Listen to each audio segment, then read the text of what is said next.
Alright, we're here with an old friend of mine. He's honestly like family. This here is Randy McCormick. I always called him Rockin' Randall, or if you was real serious, you'd call him Herman. But either way, I've known him for a long time. My entire life, really. Him and my brother were good friends, and they ended up racing together. And I'm wanting to start interviewing more people from the 80s, 90s era of racing, at least that I remember. I mean, there's way more to it, but that I recall. My world at the time and the way racing looked to me, and the people I feel is important, and that people still ask me about when I go out. So, Randy. How you doing? All right. All right, Randy, how did you, number one, when was you born and stuff, and then, you know, where's you from, and how did you meet my brother and get into racing, period, because this is really about the racing part of it. Well, I was born in '62 in Texas. Moved down here when I was a year old.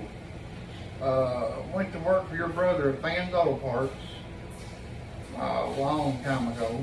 Did y'all go to school together? I didn't know him until I went to work for him. I knew him from buying parts, used auto parts, when I worked for Parker Record Service. Yeah. But I did not know him as a friend or a co-ed, you know. So was you Chiefy before he knew you? No, I was Randy then. Whenever I went to work for Fann, he started calling me Chiefy because Don Parker's name was Chief. So I was the son of the chief, so he always called me Chiefy. And a little backstory to that, my mom's sister married this guy. He owned what I remember, he had a record service, but before I came along, Chiefy worked for him, and he had a junkyard, I guess. Was it an auto repair? And so as this guy Chiefy, even today, he's unique, boy. He still's the same guy I remember back then. Has a toothpick all the time and tells you bullshit stories all the time. You don't know if they're true or not, but 9 times out of 10 it ain't true. yeah, I believe it. I believe it.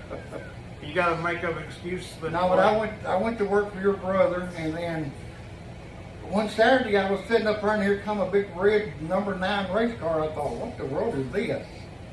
And they was out there hearing it run, and I was out there listening to it, and the next thing I know, your brother asked me if I was interested in helping work on it. I said, well, yeah, I'll help you work on it. I said, I'll do a little bit to it, and it added up, for, you know, well, we was 2 or 3 years in there racing every Saturday, every Sunday, every time there was a race, we was there. We'd sit up all night long, put motors, rebuild motors, put them in, throw them in, go over and race. Of course, it took your brother about 2 years to win a race. Yeah. But once he won one, he was ready to go. Hang on.